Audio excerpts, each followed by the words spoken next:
Oke, Assalamualaikum warahmatullahi wabarakatuh. Salam sejahtera bagi kita semua. Oke, berjumpa lagi dengan saya Pak Mukhtar dalam perkuliahan statistika. Oke, untuk hari ini kita memasuki pertemuan ketiga,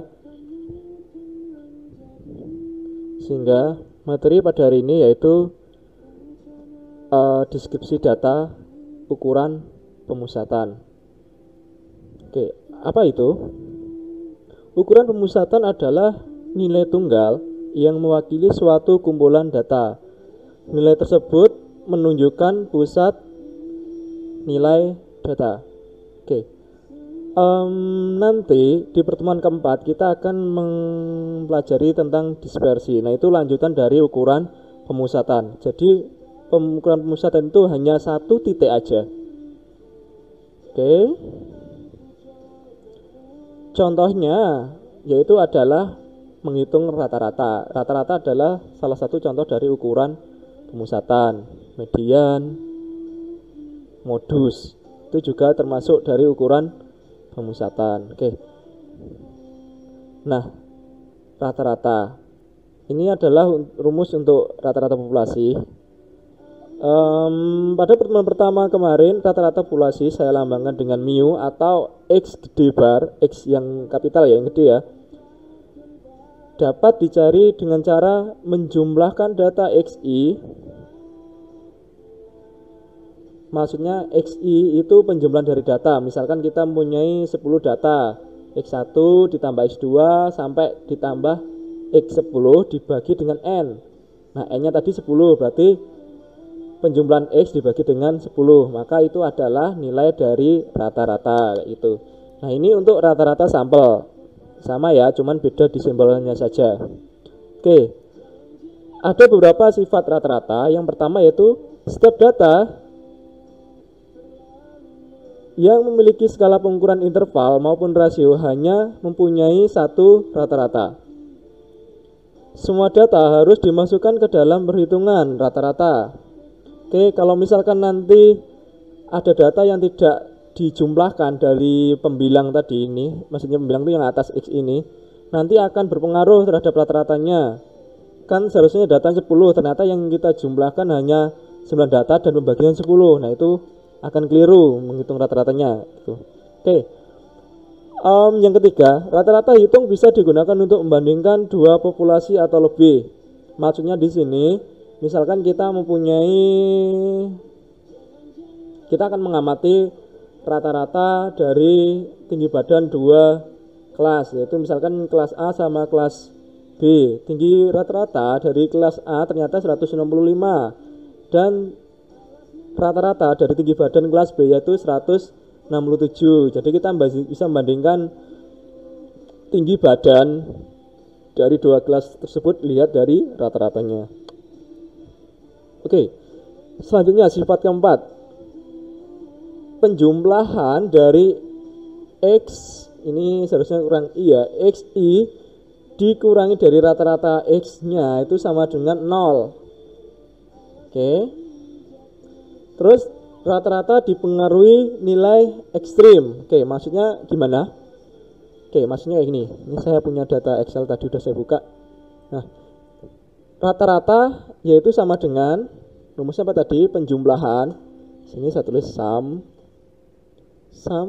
dari ini data saya punya 10 observasi ya. Ini tadi sudah saya urutkan untuk nyari median tadi soalnya.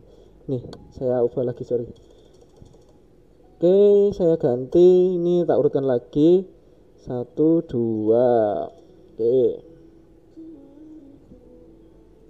Nih, saya punya 10 observasi, maka rumus rata-ratanya sama dengan sum atau penjumlahan dari datanya yaitu 75 sampai 65 dibagi dengan banyak data yaitu 10 sama dengan 151,5, atau kalian bisa menggunakan rumus cepatnya average. Nih, terus di Excel ya. Sama. Oke.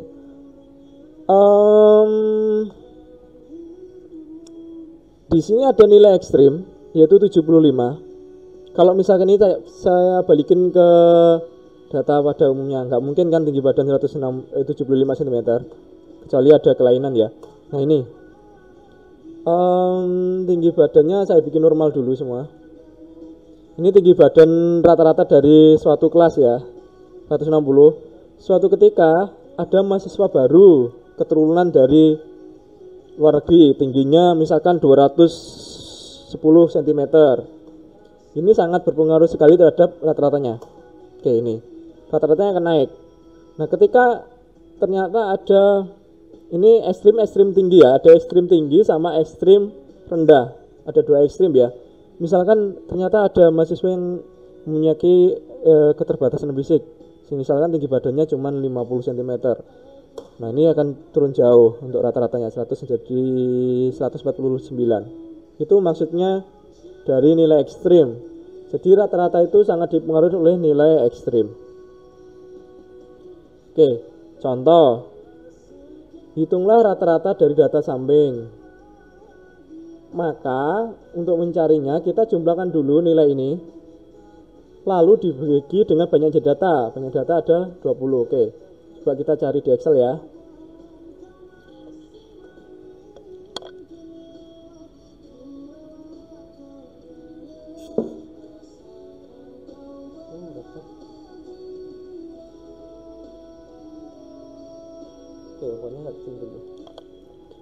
Oke, pakai rumus biasa dulu biar tahu. Dijumlahkan sum dari ini data ini sum. Ini saya bagi dengan ini, saya maksudnya sum itu penjumlahan ya dari data pengamatan. Terus saya bagi dengan banyaknya data. Ini saya pakai count. Countnya itu sama dengan 20. Nah hasilnya 21, rata-ratanya adalah 21,67. Coba kita pakai rumus cepat, average. Nah ini berapa hasilnya? Sama ya. Jadi rata-rata dari saham di samping yaitu 2167. Paham ya? Oke, selanjutnya median. Median itu apa? Median adalah nilai tengah dari data. Akan tetapi nilai tengah tersebut diperoleh dari data yang telah diurutkan dari terkecil ke terbesar. Oke. Ada beberapa macam dari sifat median. Yang pertama, data hanya memiliki satu median. Seperti rata-rata tadi, data hanya mempunyai satu rata-rata, tidak ada dua rata-rata, tiga rata, nggak ada. Jadi hanya punya satu rata-rata. Oke, begitu juga untuk median. Terus median tidak dipengaruhi oleh nilai ekstrim. Oke, maksudnya gimana? Oke, kita buka Excel lagi. Nih, ini tadi tinggi badan dari si kelas tadi ya. Oke, saya tambah lagi, saya normal lagi 160. Terus ini nggak bikin normal lagi 100. Sorry, ini di bawah ini 100 saja, 110 boleh lah. Ini 165. Oke, data ini sudah urut dari kecil terbesar ya. Saya punya 10 pengamatan. Oke, data ini sudah urut.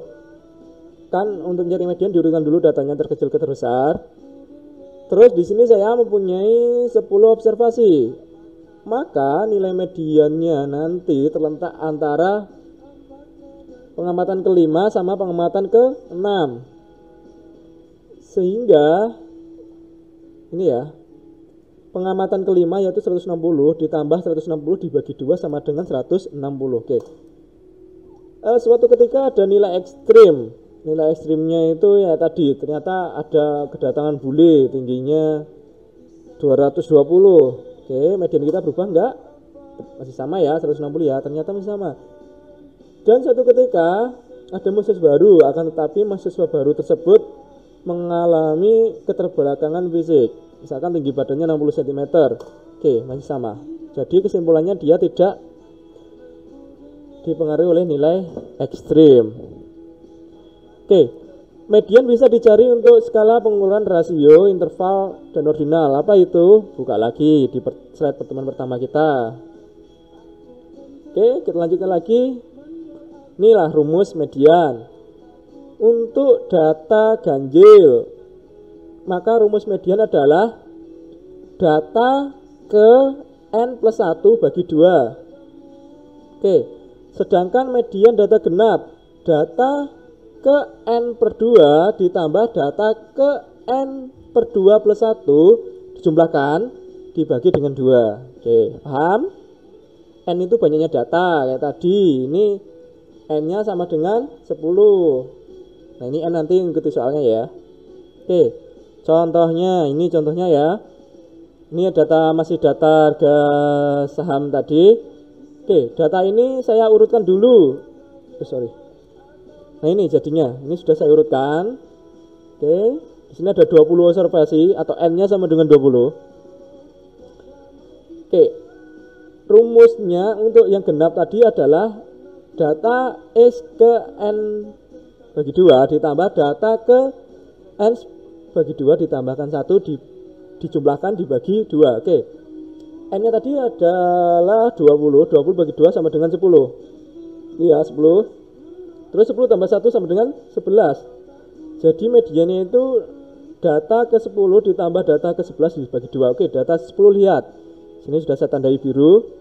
Data 10 adalah 1200. Data ke 11 adalah 1280. Dijumlahkan dibagi 2 maka diperoleh 1240. Oke, paham ya? Mudah. Oke, saya lanjutkan lagi. Modus. Oke, kalian harus hati-hati ya, membedakan modus sama median, karena kita sering salah menggunakan dalam kehidupan sehari-hari. Misalkan si Agus menyebutkan bahwa rata-rata jenis kelamin dari kelas dia pas kuliah yaitu adalah perempuan. Benar masalah? Rata-rata kelasnya Agus berjenis kelamin perempuan. Benar salah? Benar apa salah? Salah. Yang benar adalah modus dari kelasnya Agus yaitu perempuan. Oke, paham ya kenapa? Karena perempuan, laki-laki itu adalah datanya nominal. Oke. Sedangkan untuk rata-rata sendiri sebenarnya rumusnya kayak gini tadi ya, atas ini. Ini. Masa kita bisa merata-ratakan wanita dibagi dengan banyak wanita? Enggak ya. Jadi harus dipahami penggunaan kata-katanya. Jadi nanti untuk ke depan diperbaiki. Ya, ternyata modus kelas saya itu jenis kelaminnya perempuan ya gitu ya. Oke. Contoh. Nah, ini modus dari tinggi badan pemain sepak bola. Ini bisa juga untuk data interval ya. Data ordinal ya. Tinggi badannya untuk modusnya yaitu 170. Karena apa? Data yang terbanyak yang sering muncul adalah 170, yaitu sebanyak 10 pengamatan. Bisa dihitung sendiri, oke?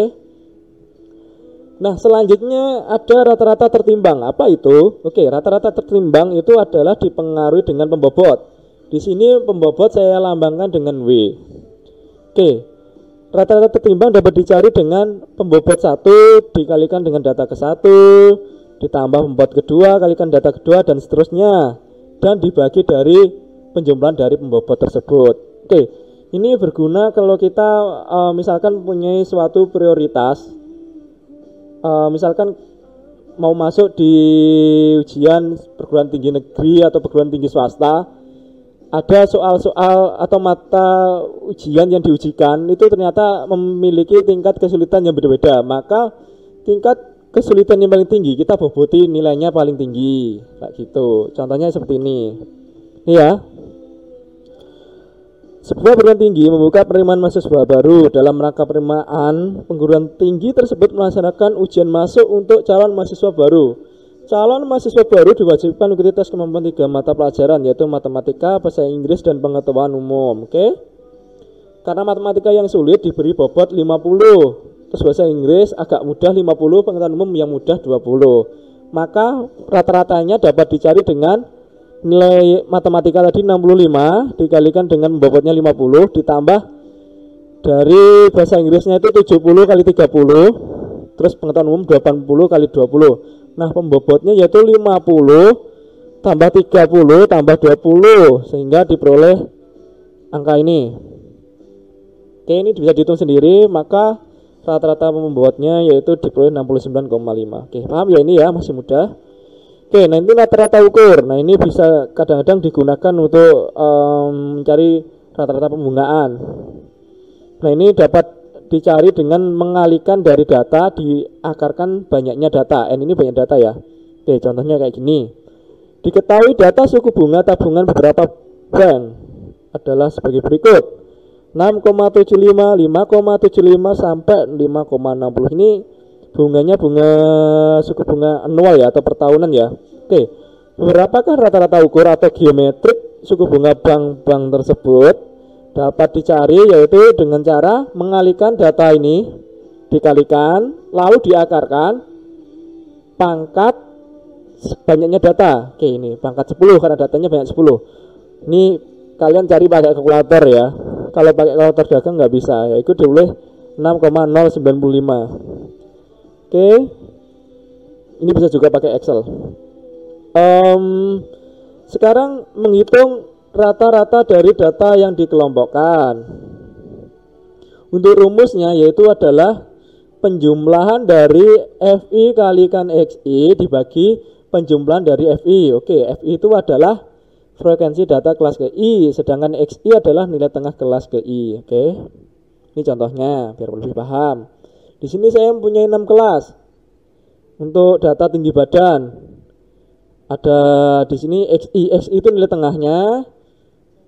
Oke, untuk kelas 1 range kelasnya yaitu 151 sampai 155. Nilai titik kelas tengah kelasnya yaitu 153. Dicari dari 155 ditambah 151 bagi 2. Oke. Untuk frekuensinya 3. Untuk nilai perkalian dari FI kali XI-nya yaitu 3 kali 153 sama dengan 459. Seterusnya berlaku untuk sampai kelas 6. Oke, kita jumlahkan FI-nya 21, kita jumlahkan perkalian FI kali XI-nya yaitu 3458. Sehingga kita memilih komponen ini ya untuk perhitungan dari rata-rata. Oke, kita masukkan nilai ini, nilai 3459 ke sini. Sehingga diperoleh nilai rata-ratanya yaitu 164,67. Mudah ya, Mas Ian? Oke, next. Nah, ini median, ini agak perlu konsentrasi dikit lah. Median yaitu rumusnya XII ditambah N per 2 dikurangi FKII per FI dikalikan dengan P. Oke, XII sendiri adalah batas bawah median. Nanti kita harus menentukan letak mediannya itu di mana dari kelas tersebut. Terus N itu jumlah data atau banyak, saya bilang banyaknya data, jangan jumlah data ya. Oke, FKII adalah frekuensi kumulatif data di bawah kelas median. Apa itu? Nanti contohnya lebih mudah ya. FI adalah frekuensi data pada kelas median. P panjang kelas interval. Oke, ini contohnya. Sebanyak 26 orang mahasiswa terpilih sebagai sampel dalam penelitian kesehatan di sebuah universitas.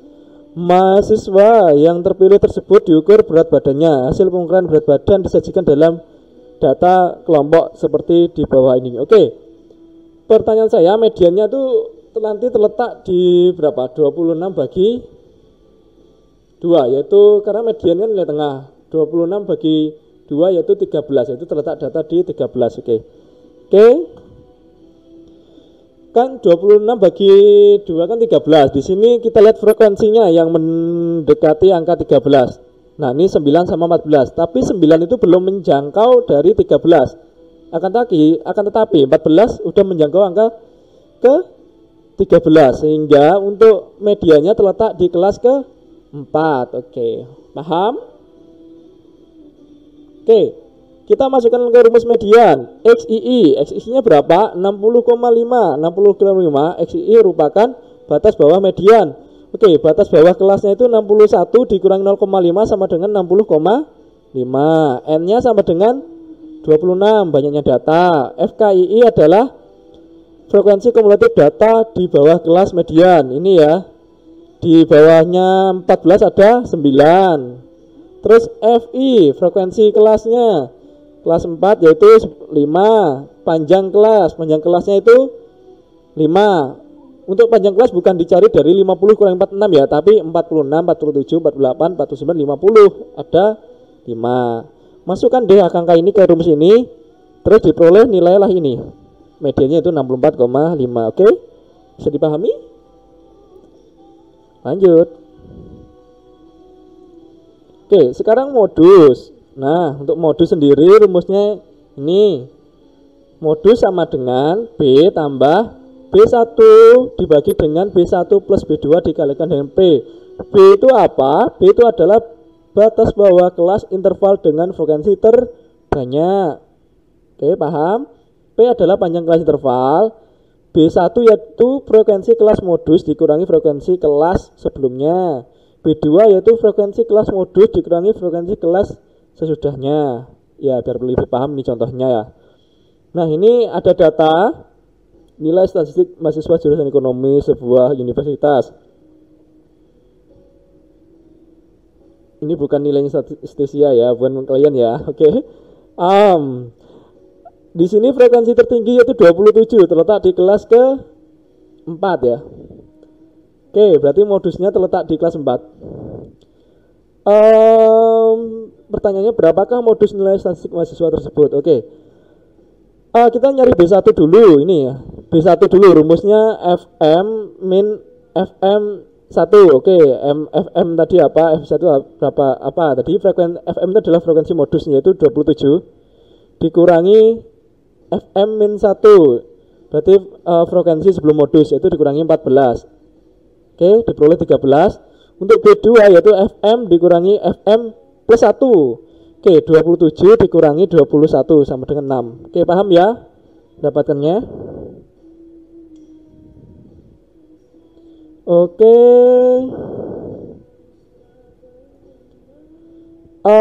Selanjutnya kita masukkan B1, B2 itu ke rumus pesan modus. Ini ya. Untuk B tadi apa? B adalah batas bawah interval dengan frekuensi terbanyak. Ini ya, batas bawahnya adalah 65,5. Itu 66 dikurangi 0,5. Oke. Sehingga untuk panjang kelasnya 5, sehingga kita peroleh angka 68,92. Oke. Itu tadi materi perkuliahan hari ini. Saya rasa masih mudah. Nanti pertemuan keempat itu lanjutan dari materi ini, agak susah. Nanti sudah masuk ke skewenes, kortosis, apa itu nanti kita pelajari nanti. Nah, jangan lupa nanti ada tugas pertemuan ketiga. Nah, tugasnya nanti agak berbeda dengan tugas-tugas sebelumnya. Kalian mencari data di salah satu web yang saya cantumkan ini, bisa dari BPS, webnya Bank Indonesia atau World Bank atau IMF. Ambillah salah satu data dan analisa data tersebut. Oke, kalian mengambil satu series data, nanti dihitung rata-rata median modusnya untuk data tunggal. Lalu data tunggal tersebut kalian kelaskan atau kalian bawa ke distribusi frekuensi atau dikelompokkan. Lalu cari rata-rata median dan modusnya. Gitu. Oke. Sebagai catatan, setiap mahasiswa harus menggunakan data yang berbeda. Jadi kalau yang sama nanti nilainya 0 untuk tugas ketiga. Oke. Dan perlu diperhatikan lagi bahwa data ini nanti akan digunakan untuk tugas keempat juga. Jadi kalian koordinasikan sendiri untuk datanya kayak gimana supaya tidak ada yang sama setiap mahasiswa. Oke, gitu aja ya untuk materi perkuliahan hari ini. Apabila ada pertanyaan silakan tanyakan di WA group. Sekian untuk perkuliahan hari ini, saya akhiri. Assalamualaikum warahmatullahi wabarakatuh. Selamat beraktivitas kembali.